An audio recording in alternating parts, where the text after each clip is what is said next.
আসসালামু আলাইকুম ফ্রেন্ডস, নতুন এক আয়োজনে আপনাদের সকলকে স্বাগত জানাই। বাড়িতে ইলিশ এলেই সর্বপ্রথম ইলিশ মাছ দিয়ে সকলেরই একটাই কথা মাথায় আসে, সর্ষে ইলিশ। প্রত্যেক বাঙালির ঘরে ইলিশ মাছ এলে সর্ষে ইলিশ হবে না এমনটা তো হতেই পারে না। সর্ষে ইলিশ না হলে একেবারে অসম্পূর্ণ। আজকে আমার এই পদ্ধতিতে যদি একবার এই সর্ষে ইলিশ বানিয়ে নেন তাহলে এটুকু আমার গ্যারেন্টি যে কখনোই এই সর্ষে ইলিশ তেঁতো হবে না। অনেক সময় দেখা যায় সর্ষে ইলিশ বানাতে গেলে রান্না তেঁতো হয়ে যায়। তো এই পদ্ধতি ফলো করলে আপনাদের সর্ষে ইলিশ একেবারে পারফেক্ট হবে। আর এই সর্ষে ইলিশ রেসিপিটি খাওয়ার পর একটাই কথা বলতে মন যাবে যে ও ইলিশ মাছ তোমার এত কেন স্বাদ, খেতে এতটাই মজার হয়। তাহলে চলুন দেখে নিই এই সর্ষে ইলিশ রেসিপিটি আমি কিভাবে বানাবো। তার জন্য প্রথমে এখানে ইলিশ মাছ লাগবে, আর ইলিশ মাছটা এখানে 1 কেজি সাইজের ছিল। তো সেখান থেকে আমি 3টে পিস নিয়ে নিয়েছি। আর এখানে ইলিশ মাছে হালকা যদি একটু ডিম থাকে তো খেতে খুব ভালো লাগে। এখানে প্রথমে ইলিশ মাছটাকে খুব ভালোভাবে ধুয়ে পরিষ্কার করে নিয়েছি। এখানে লবণ, সামান্য হলুদ, লঙ্কার গুঁড়োকে দিয়ে ভালোভাবে ইলিশ মাছটাকে মশলার সাথে মাখিয়ে নেব। ইলিশ এমনই একটি মাছ যা দিয়ে আপনি যাই রান্না করেন না কেন স্বাদ দ্বিগুণ পরিমাণে হয়। আর খুব কম সময় লাগে ইলিশ মাছকে রান্না করতে। আর সর্ষে ইলিশ তার মধ্যে একটি রান্না যা খুব কম সময়ের মধ্যে খুবই সুস্বাদু তৈরি হয়। এখানে ইলিশ মাছটাকে মশলার সাথে খুব ভালোভাবে মাখিয়ে নিয়েছি। সর্ষে ইলিশ বানানোর জন্য এখানে একটা প্রিপারেশন করে নেব। তার জন্য একটা বাউলের মধ্যে 3 চা চামচ পরিমাণে আমি হলুদ সরিষা নিয়ে নিচ্ছি। আমি এখানে কোনো রকম কালো সরিষা ব্যবহার করব না। আপনারা চাইলে এটাকে অর্ধেকও ব্যবহার করতে পারেন।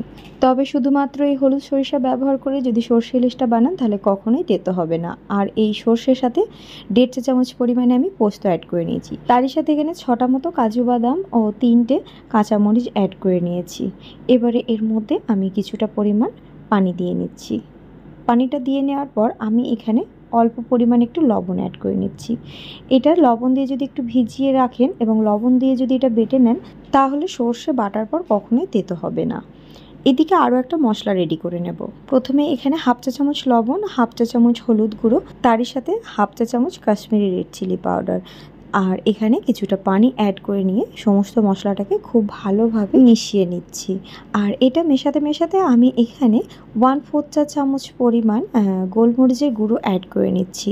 এটা অপশনাল, এটা নাও দিতে পারেন, তবে দিলে আমার মনে হয় এই সর্ষে ইলিশের স্বাদটা খুব ভালো আসে। জাস্ট সামান্য একটু ফ্লেভারের জন্য অ্যাড করলাম। এইদিকে সর্ষে ইলিশ রান্না করার জন্য কড়ার মধ্যে আমি পর্যাপ্ত পরিমাণে সরিষার তেল অ্যাড করে নিচ্ছি। ওই 3 টেবিল স্পুন মতো সরিষার তেল অ্যাড করে নিলাম। তার সাথে এখানে 1/4 চা চামচ পরিমাণে কালো জিরা অ্যাড করে নিচ্ছি। তারই সাথে এখানে শুকনো মরিচ, যদি বাটা না ইউজ করেন তাহলে এইভাবে শুকনো মরিচ গুঁড়া অ্যাড করে নেবেন। আমি এটা 1/2 টিস্পুন অ্যাড করে নিলাম। এবারে যে মশলাটা গুলিয়ে রেখেছিলাম পানির সাথে সেটাও অ্যাড করে নিচ্ছি। এবারে মশলাটাকে তেলের মধ্যে খুব ভালোভাবে একটু কুক করে নেব। কিছুক্ষণ এটাকে একটু নাড়াচাড়া করব। এটা কিছুক্ষণ জাল করতে করতে এই মশলাটা খুব ভালোভাবে কষিয়ে নেওয়া হয়ে যাবে। আর এটা কষাতে দেখবেন কিছুক্ষণের মধ্যে এটা দিয়ে তেল ছাড়তে শুরু করে দেবে। যখন এই মশলাটা দিয়ে চারিদিক দিয়ে একটু তেল ছাড়তে শুরু করবে তখন আমি এই পর্যায়ে ইলিশ মাছগুলো যে মশলা মাখিয়ে রেখেছিলাম সেটা একে একে অ্যাড করে নেব। এখানে মশলার মধ্যে 3টে ইলিশ মাছই অ্যাড করে নিয়েছি। এবারে মিডিয়াম ফ্লেমে এক পিঠটা 1 মিনিটের জন্য রেখে দেব। 1 মিনিট যখনই হয়ে যাবে ইলিশ মাছগুলোকে পাল্টে নেব। আর দেখুন কতটা সুন্দর এক পিঠটার কালার এসে গেছে। এতে করে মাছের টেস্টটা খুব ভালো আসে। এইভাবে একবার হলেও সর্ষে ইলিশ রান্না করে দেখতে পারেন। একইভাবে অপর পিঠটাও 1 মিনিট মিডিয়াম ফ্লেমে ভালো করে এটাকে কুক হতে দেব। এদিকে দেখুন আমি যে সর্ষেটাকে ভিজিয়ে রেখেছিলাম লবণ দিয়ে, সেটাকে আবারও একটু লবণ দিয়ে এটাকে আমি শিলনোড়ায় খুব ভালোভাবে পেস্ট করে নিয়েছি। আপনারা চাইলে এটাকে মিক্সার গ্রাইন্ডারেও পেস্ট করে নিতে পারেন। এর মধ্যে সামান্য পানি দিয়ে এটাকে খুব ভালোভাবে মিশিয়ে নেব। এদিকে দেখুন এক পিঠটা আবারও আমি কিছুক্ষণ রেখে এটাকে উল্টে পাল্টে দিয়েছিলাম। আর সামান্য একটু এর মধ্যে পানি অ্যাড করে নিয়েছিলাম। যেহেতু এখানে একেবারেই মশলাটা টেনে এসেছিলো তার জন্য মাছগুলো যাতে পুড়ে না যায় তো সামান্য একটু পানি অ্যাড করে নিয়েছিলাম। এবারে যে সর্ষের মধ্যে পানি মিশিয়ে রেখেছিলাম সেই গোলাটাও এখানে অ্যাড করে নিয়েছি। অ্যাড করে নিয়ে মাছের সাথে সব মশলাটাকে খুব ভালোভাবে একটু মিশিয়ে এবারে এটাকে ঢাকনা চাপা দিয়ে 5 মিনিট মতো কুক হতে দেব। ইলিশ মাছ খুব তাড়াতাড়ি সিদ্ধ হয়ে যায়, তাই তাই রান্না করতে খুব একটা বেশি দেরি হয় না। তো এখানে 5 মিনিট পর ফিরে এলাম। আবারও মাছগুলোকে একটু উল্টে পাল্টে নেব। আর ফ্লেভারের জন্য এখানে বেশ কিছুটা কাঁচা মরিচকে একটু মুখের কাছটা চিড়ে নিয়ে অ্যাড করে নিচ্ছি। ঝালের পরিমাণটা যে যার পছন্দ মতো আপনারা বাড়িয়ে কমিয়ে নিতে পারেন। আবারও ঢাকনা চাপা দিয়ে 5 থেকে 6 মিনিট খুব ভালোভাবে জাল করে নিয়েছি। আর দেখুন এখানে ঝোলের পরিমাণটা একেবারে কমে গেছে। এখানে দেখে বুঝতে পারছেন গ্রেভির গাঢ়ত্বটা কেমন রেখেছি। তো ইলিশ মাছগুলোকে একটু উল্টে পাল্টে নিয়েছি। আর একদম শেষে এখানে 2 থেকে 3 চা চামচ পরিমাণে কাঁচা সর্ষের তেল ওপর থেকে দিয়ে নেব। এই সর্ষে ইলিশের ক্ষেত্রে কাঁচা সর্ষের তেল একদম শেষে দিতেই হবে, এটা একদম মাস্ট। এতে করে এই সর্ষে ইলিশের স্বাদকে দ্বিগুণ বাড়িয়ে তোলে। তো এখানে সর্ষে ইলিশ রান্নাটা আমার একদম কমপ্লিট। সর্ষে ইলিশ রান্নাটি দেখতে এতটা লোভনীয় লাগছে, তাহলে ভাবুন খেতে কতটা মজার হয়েছে। সুপার টেস্টি হয়েছে এই সর্ষে ইলিশের রেসিপিটি।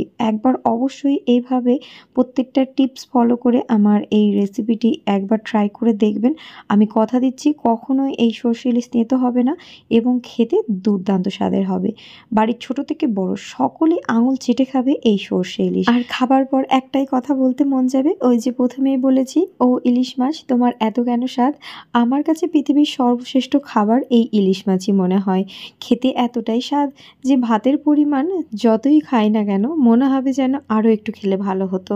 আশা করছি আজকের আমার রেসিপি আপনাদের সকলের ভালো লেগেছে। ভালো লেগে থাকলে আমার ভিডিওতে সাপোর্ট করে অবশ্যই একটা লাইক শেয়ার কমেন্ট করে দেবেন। আজকের মতো আসি বন্ধুরা, আল্লাহ হাফিজ।